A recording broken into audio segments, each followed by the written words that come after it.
There wasn't enough of the power of suggestion in the bites in Dark Shadows. Fortunately, there were only about 5 minutes in all the 4 or 5 years I was on the show.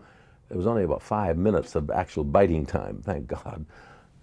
So I didn't have to really worry too much about it because I got on with the other aspects of the character.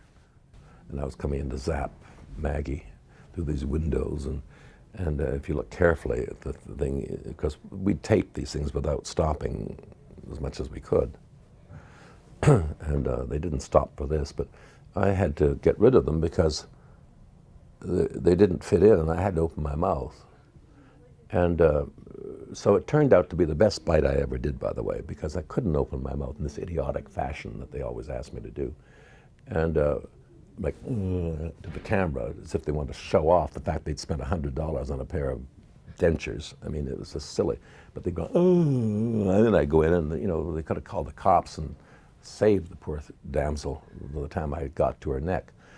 But with that episode, because I couldn't use them because they weren't in, I just chewed them up like a kid in class caught chewing gum, and he puts them in the back behind his teeth or something. And I put them back and somehow went down at her. There was the camera, and I went down like this with my mouth barely open, so you weren't sure whether you could see fangs or not, and that's the way it should be done, frankly. There's nothing, any long dentures and look funny to me. They don't look horrible at all. Look fine. So, but if you can suggest it, the power of suggestion is because what I'm into. My whole career, including my one-man show, is into the power of suggestion. I played it with all the seriousness of a Hamlet. I mean, I was playing a role that was as good as anything I've ever done. And it did develop into all these facets. But some people kind of overacted or thought they were in something kind of campy. And I don't think it was camp at all. I never had that attitude. But sometimes I thought even the writers got into that attitude. And so they allowed themselves license for doing impossible things. I always played him as a sensible man. I guess I used my father as a kind of an image. Of course, he would have hysterics if he had been alive to see all this, and me to say that as a result. But no, I tried to play him as an intelligent, capable man. He just had this particular problem. He came from good family.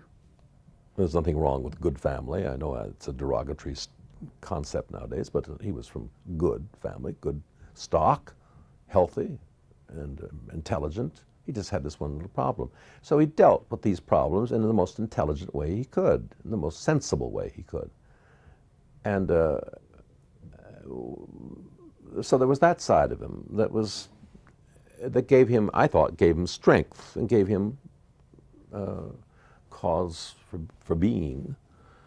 And then he, of course, he was vulnerable. He was passionate. Of course, forgetting the whole vampire part of it, he was passionate, and he had his loves, and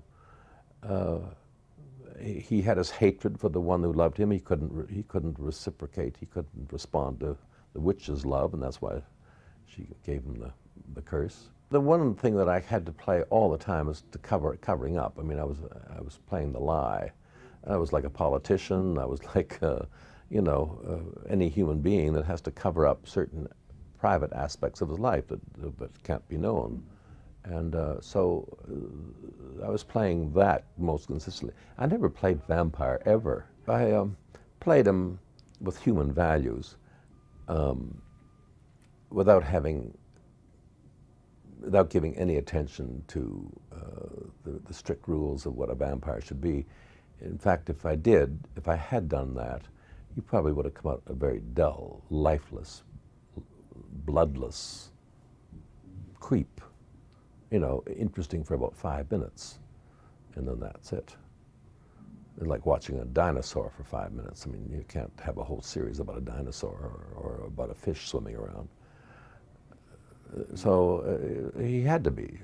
So we had to forget all that, and I know they did. So I went right along with it. And I just played a human being. I suppose the closest thing, the literal thing that I took as a parallel at that time was Ray Milland in Lost Weekend, and it was an alcoholic, recovering alcoholic.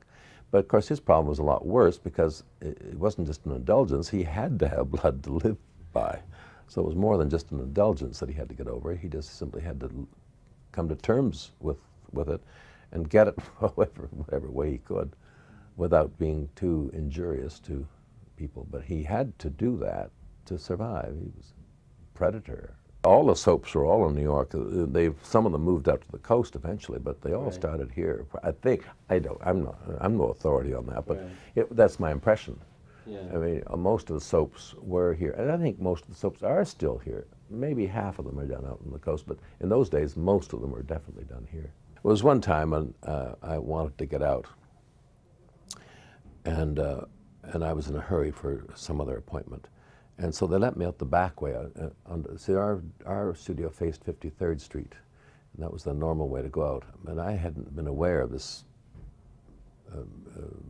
scene dock at the back of the building on 54th Street. And there was a door there. Excuse me. There was a door there, and they let me out that way. And then I had to come around, however, to 53rd around this parking lot. Oh no! I beg your pardon. I'd done that one day.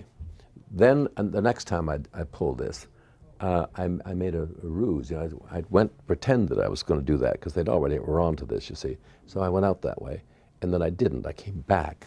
They all went around, and then I came out the front door, and one of the mothers was there, and she said, "How dare you treat those children like that? How dare you?" She was furious, and no feeling. I had to take that sometimes. That's how heavy they were into it. And this grown mother. I thought, that poor child having a mother that stupid. I mean, I had to get out of the building, and she just dressed me down like nobody's business. How dare you treat the children like this? I had an appointment to get to, and I was playing games with them. There was one day Joan and Louis and I were trying to get out, and we saw the door, and they were just packed in the window, glass door. And I said, I'll take care of them. And I went right up to them, and I just gave them their own back, and they went, like a silly girl, and of course they all just scattered.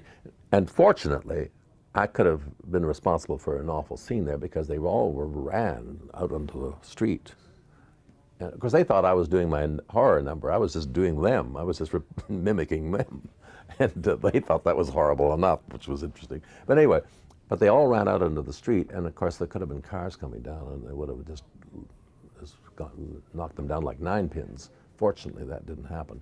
But anyway, I hadn't thought of that. But anyway, at least we got away. Joan and Louis and I ran up the street. No, we just walked quickly. They were very good about that. They never, once you got beyond the property line of the building, it seemed they would leave you alone. They never came up and bothered you at 9th Avenue, where we had to hail taxis, and sometimes we'd be there for 5 or 10 minutes, In those days, everybody used cabs because they were cheap. And so it was awfully hard to get a cab in those days. And but those kids left us alone when we went through that ordeal. You'd think that would have been the time to get us, you see. But I guess we probably did it once where we said, "Come on, knock it off," because we got to get home. So they didn't want that confrontation. So they kept. But to get out of the building was the problem.